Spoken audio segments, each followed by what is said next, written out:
안녕하세요. 30대 중반의 미혼 남자입니다. 참 특이한 경험을 하게 돼서 이렇게 사연을 보내게 되네요. 저에게는 형이 한 명 있습니다. 보통 형제들과는 다르게 저는 형과 나이 차이가 많이 납니다. 원래 어머니가 한 명만 낳으려다가 뒤늦게 저를 낳았다고 하더라고요. 그래서 형과 7살 차이가 납니다. 형은 몇 년 전 결혼을 했고 지금은 자식을 키우면서 아주 힘들다고 징징거립니다. 이제 막 유치원 가고 초등학교 보내야 하는 애인데 얼마나 손이 많이 가겠습니까? 저에게는 조카라는 존재가 너무 신기하기도 하고 참 예쁘게 보이더라고요. 저를 졸졸 따라다니는 모습이 참 귀엽다고 느껴지기도 하고요. 그래서 형한테 조카 사진도 많이 보내달라고 연락하고 조카가 보고 싶어서 제가 조카 옷이나 간식을 사들고 형네 집에 종종 찾아가기도 합니다. 물론 내 자식은 아니지만 조카 있는 분들은 알 겁니다. 참 신기한 존재더군요. 저는 지금 여자친구도 없고 혼자 살고 있기 때문에 퇴근 후나 주말에 시간이 종종 나거든요. 그래서 형네 놀러 가기 전부터 늘 설렘을 가득 안고 가는 게 다른 사람들이 보기에는 꼭 연애 초반에 데이트하러 가는 남자 같다고 친구들이 놀리기도 한답니다.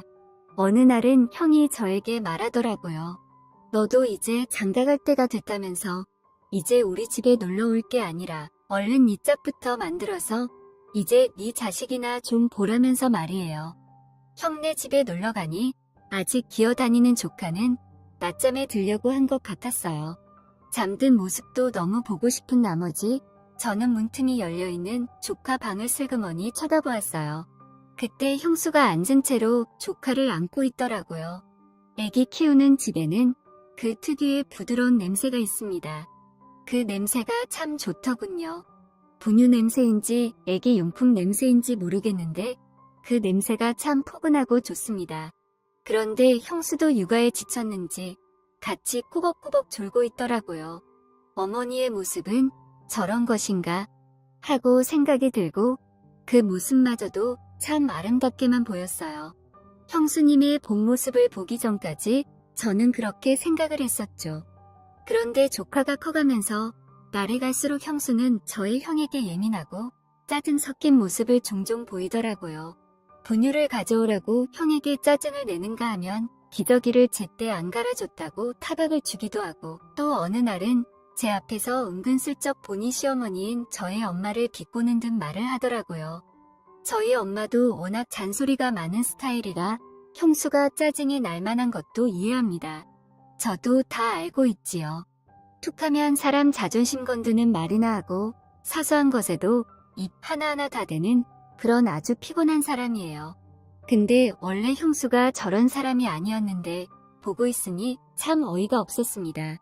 어머님이 옛날 사람이라서 애기를 너무 모르신다면서 애기 살내놓으면 다 감기 걸리는 줄 착각하신다면서 너무 오버한다면서 말이에요.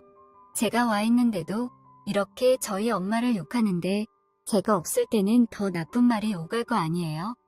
처음에는 누구나 고부 갈등이 어느 정도 있다고 알고 있고 형수님도 애기 키우다 보니 육체적으로 힘든 시기일 수 있으니 그럴 수도 있다고 생각했습니다.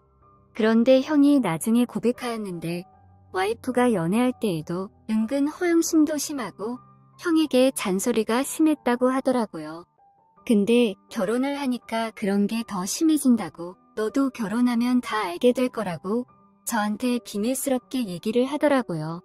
이것이 정녕 대한민국 남편의 모습이구나 하면서 저도 마음이 씁쓸해지고 그 말을 하고 있는 형이 참 안타까웠습니다. 형수 성격이 좀 그렇다 하더라도 사랑하는 딸의 엄마이자 아내이고 또 결혼할 때도 형보다 형수님이 혼수를 더 냈다고 하네요. 그래서 형도 형수한테 하나하나 다 안 받아치고 최대한 이해를 많이 하는 것 같더라고요. 저는 그래도 몰랐던 형수의 성격을 알고 나니 가족이 아닌 이상 미워 보이게 되더군요. 또 한편으로는 자주 놀러오는 저 때문에 형수가 더 예민해지고 탓탈스러워질 수 있겠다는 생각이 들었습니다. 그래서 형하고 형수한테 이제는 바빠서 가끔 온다고 했습니다. 그런데 형은 알았다고 했는데 형수는 평소처럼 와달라고 하더라고요. 왜 그런가 했더니 제가 형네 가면 조카 기저귀도 갈아주고 잠시 돌봐주기도 하거든요. 형수는 불편한 것보다 본인 쉬는 시간이 생기니 어쨌든 자신도 좋은가 보다 했습니다. 그래서 예전보다 더 형네에 자주 가게 됐고 그렇게 자주 가면서 계속 보다 보니 형수의 조금 이상한 점들이 보이기 시작하더라고요. 참 웃긴 일이 있었는데 한 번은 제가 놀러 갔을 때 형이 회사에서 퇴근하기 전이었어요. 형수가 안 나오길래 불러보니 방에서 수유를 하고 있다고 하더라고요. 그래서 거실에 앉아서 기다리고 있는데 상의를 제대로 추스르지 않고 온 거예요. 깜짝 놀랐습니다. 그렇지만 저는 최대한 놀란 티는 내지 않고 고개만 돌리고 아무렇지 않게 대할 뿐이었어요. 저렇게 여자가 다 드러내놓고 다니는 게 참 당황스러웠지만 애기 돌보다 보면 정신없어서 그럴 수 있겠다는 생각도 들었지요. 그런데 그게 3번이나 더 반복되더라고요. 그리고 이상하게 꼭 형이 있을 때는 안 그러다가 형이 집에 없을 때만 그러는 거라는 확신이 생겼습니다. 무려 3번이나 그런 일이 있었다니까요. 그리고 한 번은 과일을 깎아주는데 식탁에 마주보고 앉은 형수가 제 발을 잡고 툭툭 치더라고요. 그것도 그냥 내 다리가 식탁 다리라고 착각하고 그렇게 툭툭 치는 것일 거라고 모르고 그런 줄 알았는데 어느 날은 그러면서 절 보는 형수 표정이 뭔가 할 말이 있는 듯해 보였어요.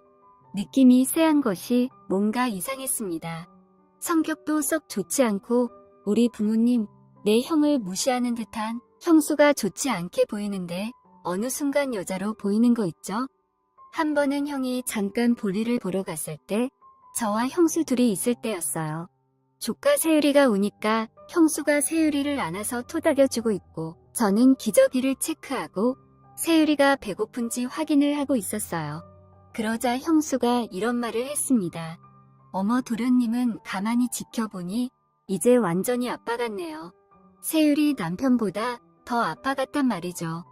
저 가끔 세율이 아빠 없을 때 도련님하고 둘이 있으면 꼭 부부가 된 것 같은 느낌이 들어요. 라는 겁니다. 저는 아무렇지 않게 대충 대답했지만 뭔가 집안 분위기가 묘해지는 걸 느낄 수 있었어요. 그렇게 평소에 안 입곱게 보이고 날카롭게 보이던 형수가 조카 세율이를 안고 있을 때 보면 제가 예뻐하는 조카의 엄마인 형수도 이상하게 또 좋게 보이기도 하고 또 저도 미혼이지만 부성애가 있는 것인지 세율이와 형수와 저 셋이 가족이었으면 어땠을까 하는 되도 않는 상상을 펼치기도 하더라고요. 참, 제 자신이 이상해진다고 느꼈습니다. 순간 내가 왜 이러지 하면서 스스로를 다그치기도 했었는데 또다시 그런 상상이나 하면서 자빠져 있는 제 자신을 봤습니다. 그러다가 결국은 일이 터지고 말았습니다. 그날은 주말이었어요. 일주일 만에 조카 세율이를 보고 싶어서 형네의 발걸음을 옮겼습니다. 그런데 형은 무엇 때문인지 요새 바깥으로 많이 도는 것 같았어요. 그날도 형은 축구 모임에 갔다고 그러더라고요. 어쩔 수 없이 저와 형수, 조카 이렇게만 남아있는 상황이었고 세율이와 실컷 놀아주다 보니 졸린지 눈을 비비고 낮잠이 들었더라고요. 그래서 형수에게 안겨주고 저는 거실에 나와 있었습니다. 잠시 후 세율이를 재운 형수가 나왔어요. 형수는 저한테 도련님 같이 결혼도 안 한 청년이 아무리 조카라 치지만 이렇게나 아이에게 관심도 많이 가져주고 제 힘든 육아 생활에 많은 보탬이 되었다면서 저희 남편보다 훨씬 낫다고 저를 띄워주기 시작하더군요.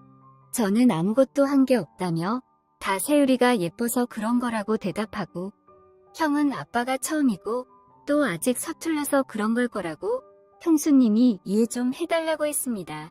그러자 의미심장한 말을 했습니다. 그이는 예전 같지 않다면서 자기도 많이 억세졌지만 우리 부부의 불안이 커져서 그런 것도 있다면서 그 말을 들으니 형수 나름대로 고충도 있었을 것 같더군요. 그때 갑자기 뜬금없이 형수가 제가 남자로 보인다면서 진심으로 세율이 아빠였으면 좋겠다는 생각을 해본 적 있다고 하더군요. 그러면서 저에게 다가와 다짜고짜 입을 맞췄어요. 그러고는 제 어깨를 팔로 감쌌죠. 당연히 제 형의 여자이고 형수님인데 거절하는 게 당연한 것이라는 걸 알고 있지만 저는 순간 그러지 못했습니다. 얼마 전부터 저도 모르게 여자로 보이는 형수의 강한 도발에 저도 화답을 하고 그렇게 점점 뜨거워진 저희는 깊은 사랑까지 나누게 되었어요. 그 순간만큼은 너무 좋았어요. 내가 까칠하고 매력적인 형수님의 남편이자 세율이 아빠가 된 것 마냥 착각을 하게 되더라고요. 이미 물은 엎어졌고 이제는 돌이킬 수 없는 상황이 되어버렸습니다. 그 일이 있던 뒤 다음에 형네 놀러 갔을 때 형이 없는 틈을 타서 저희는 또 넘지 말아야 할 선을 넘고 말았어요. 그러던 어느 날 세율이를 보고 있는데 부끄러운 생각이 들더라고요. 제가 단단히 어리석은 착각을 했던 것을 느꼈어요. 그래서 더 이상 형수와 그런 관계를 가지지 말아야겠다고 말을 했어요. 형수도 알았다고 했고 어색함은 시간이 지나면 잊혀질 테니 그렇다고 일부러 피하지 말아달라고 하더라고요. 방금 전 3개월 만에 형네 집에 갔다 왔고 기어다니던 세율이는 이제 일어서서 걷더라고요. 너무 예뻤습니다. 조카 세율이를 매번 보고 싶지만 형 말대로 얼른 여자친구부터 사귀어야 할 것 같더라고요. 그러면 형수와의 일도 잊혀지게 될까요? 형에게는 못난 형수여도 피하지 말고 잘해주고 잘 지내라며 말해주고 있습니다. 형과 형수가 잘 지내야지 제가 가진 죄책감이 조금이라도 줄어들 것 같거든요.